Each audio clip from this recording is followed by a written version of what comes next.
नमस्कार दोस्तों, मैं BS सुरेशी आप सभी लोगों का हार्दिक स्वागत करता हूँ मेरी कक्षा 9वीं में। दोस्तों, आप लोगों ने आपके इतिहास के पाठ में हो या आपकी भाषा के कई सारे कविताओं में कई सारे दोहे या अभंग सुने होंगे जो लिखे गए हैं कई सारे समाज सुधारकों के द्वारा। उनमें से खास कर आप लोगों को कबीर जी के दोहे बहुत ही अच्छी तरीके से याद होंगे। तो आज हम जिस प्रसिद्ध संत या प्रसिद्ध समाज सेवक के बारे में जानकारी लेने वाले हैं वे है कबीर। हमारे पाठ का नाम भी है कबीर और कबीर इस पाठ को लिखा है हजारी प्रसाद द्विवेदी जी ने। हजारी प्रसाद द्विवेदी जो है इनका जन्म 19 अगस्त 1907 में छपरा बलिया उत्तर प्रदेश में हुआ था और इनकी मृत्यु 19 मई 1969 में हुई थी। द्विवेदी हिंदी साहित्य के जाने माने लेखकों में से माने जाते हैं। वे उच्च कोटि के निबंधकार साथ ही साथ उपन्यासकार के रूप में ही लोगों के सामने आए हुए हैं। अशोक के फूल, कल्पलता, बाणभट्ट की आत्महत्या, चारुचंद्र लेखा, पुनर्वा आदि उनकी प्रसिद्ध रचनाओं में से एक है। प्रस्तुत जो पाठ है कबीर, इस पाठ में हमें द्विवेदी जी ने संत कबीर जी के बारे में या उनके जीवन से जुड़े जो पहलू है उनको दर्शाने का काम किया है। आज तक हम लोगों ने सिर्फ कबीर जी के दोहों को सुना है, लेकिन उनकी असल जिंदगी कैसी थी, वे स्वभाव से कैसे थे, इसके बारे में हम लोगों को इस पाठ में जानकारी दी गई है। यहाँ पर संत कबीर जी के व्यक्तित्व, उनके उपदेश, उनकी साधना, उनके स्वभाव के विभिन्न गुणों को बड़े रोचक ढंग से हमें द्विवेदी जी ने दर्शाया है। तो चलिए हम भी पाठ में देखते हैं कि द्विवेदी जी हम लोगों को कौन कौन सी बातें दर्शाना चाहते हैं या दिखाना चाहते हैं। कहा जाता है कि हिंदी साहित्य के हजारों वर्षों के इतिहास को अगर हम देखें तो इन हजारों वर्षों के अंदर कबीर जैसे व्यक्तित्व वाला कोई भी लेखक उत्पन्न नहीं हुआ है या आया नहीं है, ऐसा हम कह सकते हैं। उनकी महिमा यह व्यक्तित्व केवल एक ही प्रतिद्वंदी जानता था, यानी कबीर जी का लेखन क्षेत्र, उनकी महिमा, उनका स्वभाव, इन सारी बातों को देखे तो उनके सामने सिर्फ एक ही प्रतिद्वंदी, एक ही जो व्यक्ति था जो उनके सामने टिक सकता था और वो थे तुलसीदास जी। लेकिन तुलसीदास जी और कबीर जी दोनों के स्वभाव में बहुत ज्यादा फर्क था। हालांकि वे दोनों भक्त थे, लेकिन उनके स्वभाव में हमें बहुत सा अंतर देखने को मिलता है। मस्ती, फकड़ाना स्वभाव और सब कुछ झाड़कर फटकार कर देने वाली तेज ने कबीर को हिंदी साहित्य का सर्वश्रेष्ठ व्यक्ति बना दिया। तो यहाँ पर कबीर जी के व्यक्तित्व के बारे में बोला गया है। वे मस्त एवं फकड़ाना स्वभाव के थे। साथ ही साथ वे किसी बात की चिंता न करते हुए हमेशा आगे बढ़ने की ही कोशिश किया करते थे, ऐसा उनका कहना है। कबीरदास की वाणी वह लता है जो योग क्षेत्र में भक्ति का बीज मिलने से अंकुरित हुई है। यानी कबीर जी की मुख से निकलने वाली जो वाणी थी वो एक तरीके से उनकी भक्ति के मार्ग में मिली हुई एक गिफ्ट हम कह सकते हैं या उन्हें मिला हुआ एक तोहफा हम कह सकते हैं।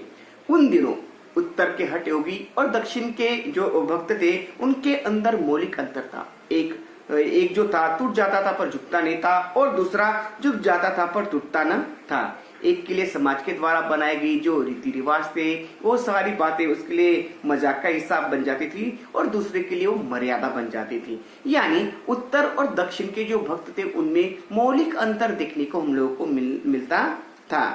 यहाँ पर कहा जाता है कि जो कबीर जी है, कबीर जी अपने ज्ञान को सर्वश्रेष्ठ मानते थे और अपने ज्ञान के आधार पर, अपने ज्ञान की बदौलत वे दुनिया भर के अंधकार को नष्ट करने का प्रयास करते थे या लोगों के सामने से जो गलत बातें उन गलत बातों को दूर कर उन्हें नई राह की तरफ ले जाना वे अपना कर्तव्य मानते थे, ऐसा हम कह सकते हैं।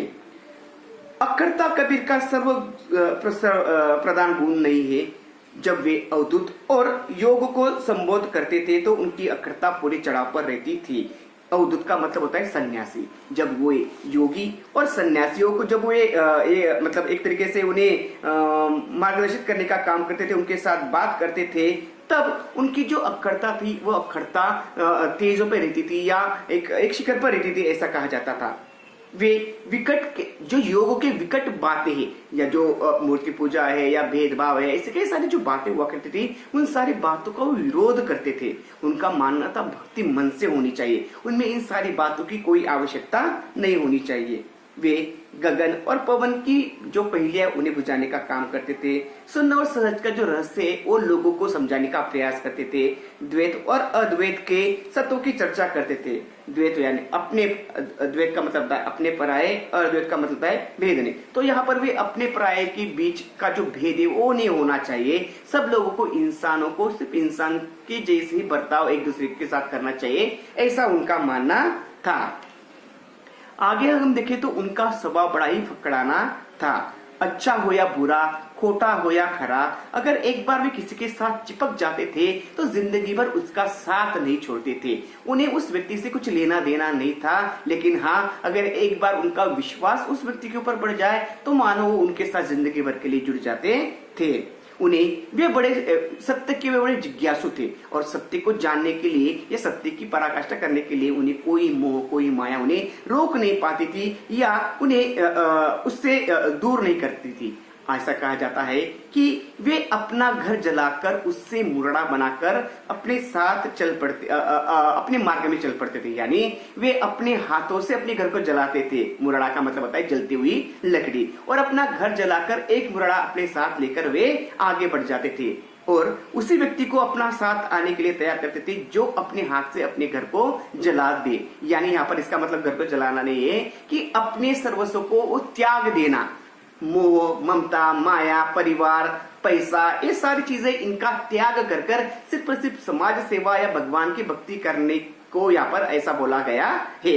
तो जो लोग अपना सर्वस्व छोड़ सकते हैं, अपने ऐशो आराम छोड़ सकते हैं, पैसा छोड़ सकते हैं और सत्य के मार्ग पर चल सकते हैं, उन्हीं लोगों को वे अपना साथी बनाते थे। अब वे सिर से पैर तक मस्त मौला थे। मस्त मौला के जो लक्षण थे वो सारे लक्षण उनके अंदर थे। सबसे पहला लक्षण ये था कि वे पुराने कृत्यों का हिसाब नहीं रखते थे, यानी जो बीत गई सो बीत गई, उन चीजों का वे कभी ख्याल नहीं रखते थे। वर्तमान कर्मों को वो सर्वस्व नहीं समझते थे, यानी जो चल रहा है वो सब कुछ है ऐसा वे मानते नहीं थे। भविष्य में सब कुछ झाड़ फटकार कर निकल जाते थे। अब वे भविष्य की चिंता नहीं करते थे कि कल क्या होगा, जो होगा सो देखा जाएगा। इस तरीके की जो सोच थे वो उनके पास रखती थी। दुनिया का लेखा जोखा वे बिल्कुल नहीं रखते थे। दुनिया क्या कहेगी, क्या सोचेगी, इन सारी बातों से उन्हें कुछ लेना देना नहीं था। सिर्फ कर्म करो, काम करो, यही एक उपदेश वे देना चाहते थे, ऐसा उनका कहना था। वो कहते थे कि जो मतवाला होता है वो दुनिया की बातों की तरफ ध्यान नहीं देता है, उसे अपने काम को ही करता है। अब यहाँ पर भी कहते हैं कि आगे भी कहते हैं कि इसीलिए पकड़ाम किसी के धोखे में आने वाले नहीं थे। वे इस स्वभाव के होने की वजह से कोई भी उन्हें ठग नहीं सकता था, या कोई भी व्यक्ति उन्हें बेवकूफ नहीं बना नहीं सकता था। दिल जम जाए उस जगह पर वे अपना वास्तव्य करते थे। अगर वह जगह उन्हें नहीं जमी तो राम राम ठोककर वो वहां से चले जाते थे। यानी वे अपने मार्ग या अपना सब कुछ वे अपने आप ही तय करते थे। जिस जगह पर उन्हें अच्छा लगे उस जगह पर वे रह जाते थे, और जो जगह उन्हें बिल्कुल पसंद न आए उस जगह पर वे बिल्कुल नहीं रुकते थे, फट से वहां चले जाते थे। आगे कबीर जी के बारे में कहा गया है कि कबीर जी जो थे अपने गुरु को अपनी साधना पर उन्हें कभी भी संदेह नहीं था। उन्हें अपने गुरु और अपने ज्ञान के ऊपर कभी संदेह नहीं था। संदेह का मतलब होता है शक, और वैसा होना भी चाहिए। अगर किसी व्यक्ति को अपने गुरु और अपने ज्ञान के ऊपर संदेह या शक होता है, वह इंसान अपनी जिंदगी में कभी आगे नहीं बढ़ सकता है। अब ऐसा कहा जाता है कि उन्होंने कभी यह नहीं सोचा या कभी उन्होंने इस बात को स्वीकार नहीं किया कि गलती उनसे हुई है। उनका मानना है कि गलती जो है, गलती कार्य करने के वक्त जो प्रणाली होती है उसका एक हिस्सा होता है, और इंसान अपनी गलतियों की वजह से कई सारी बातें सीखता चला जाता है या सीखने का प्रयास करता है। आगे भी कहते हैं कि उनके मत से जो गलती है बराबर की प्रक्रिया में होती है, मार्ग में होती है, साधन में होती है। तो जो गलती है, गलती इंसान के द्वारा नहीं की जाती है। तो उनका ऐसा कहना है कि जो गलती है, गलती कई बार जो रास्ते मिलते हैं किसी चीज को के चलने पर उसकी वजह से हो सकती है, या उन चीजों को करने के लिए जो हमें साधन या जो चीजें मिलती है उसकी वजह से भी हो सकती है, ऐसा उनका मानना है। आगे वे कहते हैं कि जो भगवान की जो साधना है, भगवान की जो साधना है वो ये भगवान का जो आशीष है हम लोगों को मुफ्त में नहीं मिलता है। अगर आपको भगवान की कृपा, भगवान का आशीष चाहिए तो उसके लिए आपको सिर देकर सौदा करना पड़ेगा। सिर देकर सौदा करना मतलब आपके अंदर का जो ईगो है या आपके अंदर का जो मतलब खुद को बड़ा समझने की जो हीन भावना है उसे आपको छोड़नी पड़ेगी। जब इंसान अपने अंदर के अहंकार का त्याग कर देता है तभी वो भगवान के साथ एकाकार हो सकता है, ऐसा उनका मानना है। आगे वे कहते हैं कि जो प्रेम है, प्रेम यानी प्यार, प्रेम या प्यार आपको किसी बाजार या किसी खेत में नहीं मिलेगा। अगर जो चाहे इसे प्राप्त कर सकता है, जो चाहे इसे प्राप्त कर सकता है, लेकिन इसे प्राप्त करने के लिए आप लोगों को सबसे पहले आपके अंदर के अहंकार को नष्ट करना पड़ेगा, तभी जाकर आप उस प्यार को, उस प्रेम को प्राप्त कर सकते हो, ऐसा उनका मानना है। आगे कहा जाता है कि जो कबीर जी को युग प्रवर्तक कहा गया था। युग प्रवर्तक का मतलब दुनिया में बदलाव लाने वाला व्यक्ति, क्योंकि बचपन से ही लोगों ने उनके व्यक्तित्व को देखा था, उनके स्वभाव को देखा था, और उनके स्वभाव और उनके व्यक्तित्व को देखकर ही लोगों ने यह अंदाजा लगा लिया था कि यह व्यक्ति या यह इंसान जो है जरूर अपनी जिंदगी में कुछ ऐसा कार्य करेगा जिसकी वजह से लोग इन्हें जिंदगी भर याद रखेंगे। तो युगांतकारी शक्ति और विश्वास लेकर वे पैदा हुए थे और युग प्रवर्तक की दृढ़ता उनमें वर्तमान में थी, इसलिए वे युग प्रवर्तक कर सके। एक वाक्य में उनके व्यक्तित्व को कहा जा सकता है। अब हमने इतनी सारी बातें देखी, लेकिन इतनी सारी बातों की जानने की आवश्यकता नहीं है। हम उनके बारे में एक ही सेंटेंस कहेंगे, उसी एक सेंटेंस में हम लोगों को या इस एक वाक्य में हम लोग कबीर जी के पूरे व्यक्तित्व को देख सकते हैं। वे सिर से पैर तक मस्त मौला थे, वे बेपरवाह थे, दृढ़ थे, उग्र थे, कुसुमादि कोमल थे, वज्रादीप कठोर थे। ये सारे गुण उनके अंदर होने के कारण दुनिया में बदलाव लाने का जो उनका जज्बा था, उस जज्बे को वो पूरा कर सके।